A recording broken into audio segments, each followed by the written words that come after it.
24 hours of Spa, coming at you from Alpha Corsa Team Yellow. We're in the 4th split in iRacing time slot for this race. Qualified 7th, courtesy of Brown. And yeah, here we go with the race start. Now the livery for the car hasn't loaded properly yet, so we come by there in the BMW M4 GT3. Huge field. We got 47 cars. I got a counter in the bottom showing the hours and the teams left loosely. So here we go, race start on board Tom's car. Decent jump, got held up a little bit by the Porsche on the inside line, so this AMG gets a better run.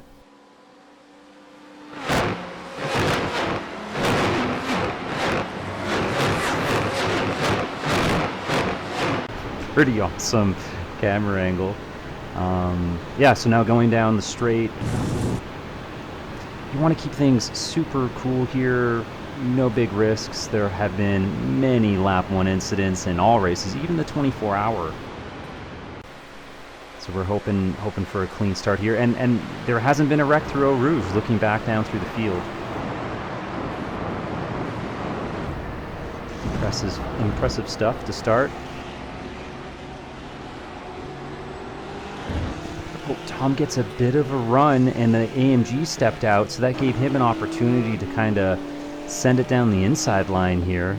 Totally caught number 24 sleeping on that one. Heading down through No Name. This AMG steps out just a little bit of dust kick up, lost some drive, and we're able to promote up to 5th on the first lap. That is an outstanding start to the race. Couldn't have asked for anything better. And the fact that it was clean for everybody. The whole field would go 2.5 laps, actually, of clean racing. So that's good to see. Great way to start a 24-hour race. Now into lap 3, here's that purple AMG. Still behind us. Watch his left rear. Just clips a little bit of that inside curb and paint. Full throttle, spins it around. Gets hit once. And then twice. Taking out 2 competitors there. 6th and 11th on lap 3. Here it is from the Porsche's angle. Yeah, he just committed to the inside line, didn't brake properly or well.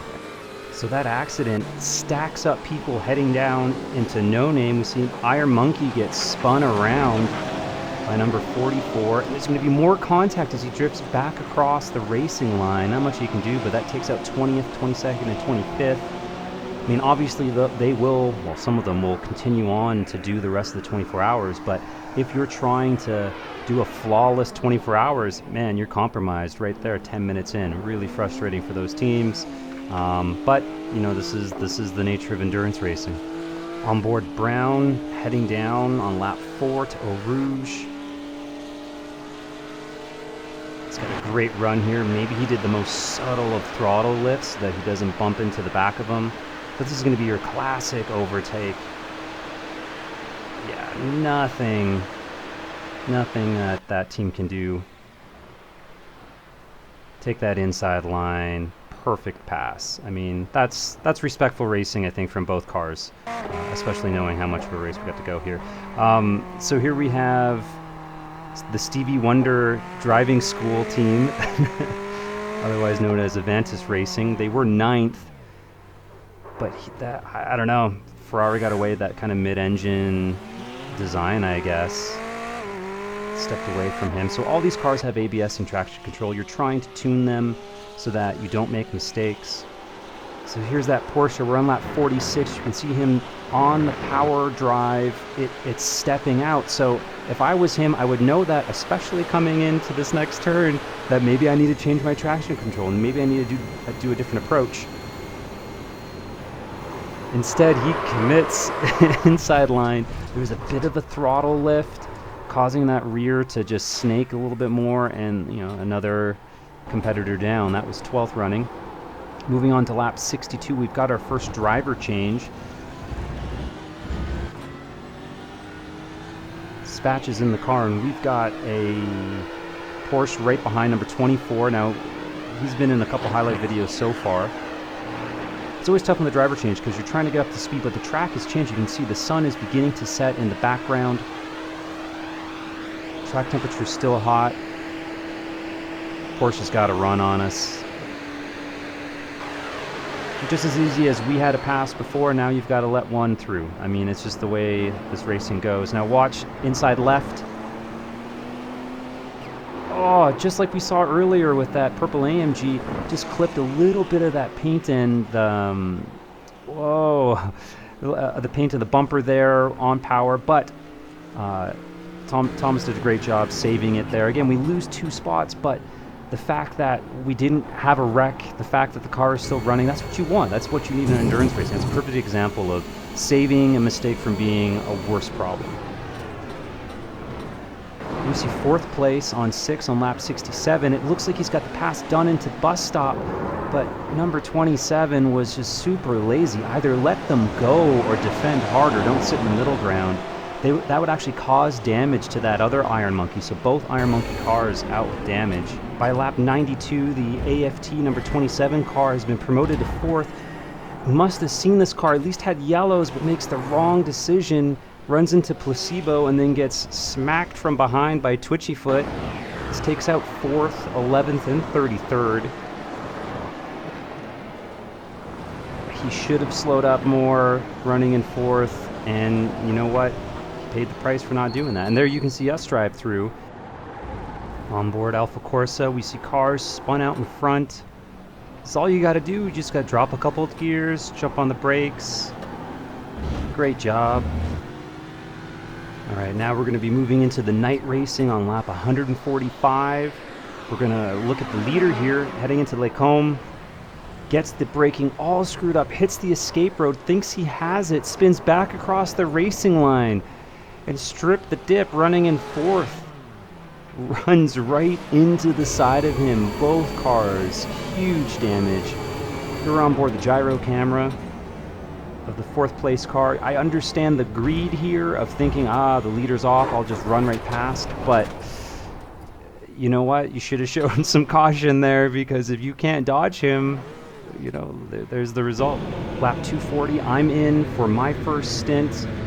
I also make a mistake under braking, hit the rubble, the clag, but at least I find the escape road, I kill enough speed, and I don't go creaming across the track. So, you know, again, you can make mistakes, but you have to make a better recovery. Now, lap 279, we're still running in 3rd. We have 4th in front of 15th. 15th is looking to, I guess, unlap themselves or execute their strategy here.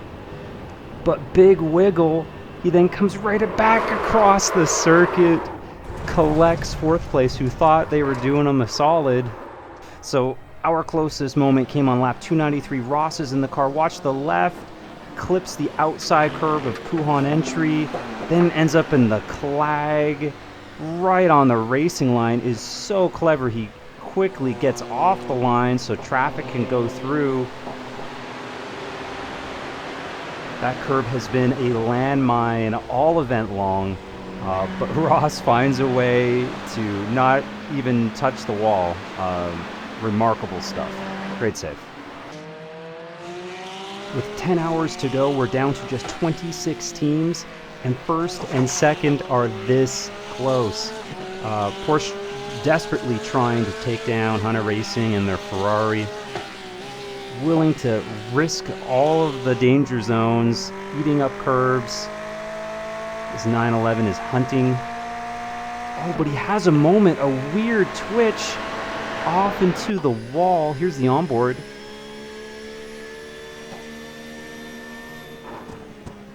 Hard to tell. I mean, was it a misshift, a gear failure? You know, like, was it mechanical to the peripheral? He should have shifted. I don't know why I didn't, you know. So there you go. Speaking of Hunter Racing, this was a 2-man operation. They ran the entire event side by side, their rigs. I suppose not sleeping. I didn't see the stream itself. They even put their faces on the side of the car, so I thought it was an amazing adventure. They is the other face. Amazing endeavor they embarked on, and I thought, you know what, we got to show their fast lap. They were only 1/10 of a second slower than the fastest lap from another car way down the order, but these guys first place for hours and hours and hours, putting in the fastest laps, the most consistent laps, and they were tough to catch. They built up a 2-lap lead over us in second place here on my onboard. Here's my closest encounter to death. Carbon copy of what happened to Ross, and we get away with it again.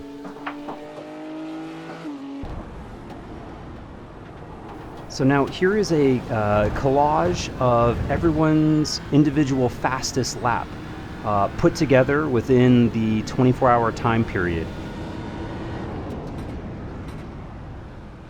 So Tom got the fastest lap of the squad, just 100th and change faster than Ross.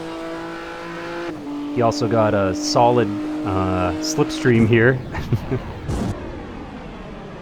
So I'll just kind of switch through cameras here, and you'll clearly see the change of day and driver and their lap time.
So shout out to everybody being super fast and consistent, clean. Spatch set the slowest of all the fastest laps. I was faster by 0.001, and this isn't even his fastest lap. However, we noticed that a certain team was in the pit lane, unscheduled pit stop. Here we see Hunter Racing with an hour to go. Doesn't get the car turned in, heads out into the sand, catches the underlip of pavement, smashing the rear axle, and let's see how bad the damage is. Oh no, can't even drive it back straight. And so on lap 592, Satch is in the car. We drive past the pit lane and we see, oh, you know what? They're not coming out. So he flashes the lights. We are able to assume the lead. And just like that, just a few more clean laps later, he brings it home and giving us Alpha Corsa team our first Spa 24-hour victory. Congratulations, everybody. Well done. A testament to consistent, clean racing, respecting other competitors. Yeah, just a great accomplishment.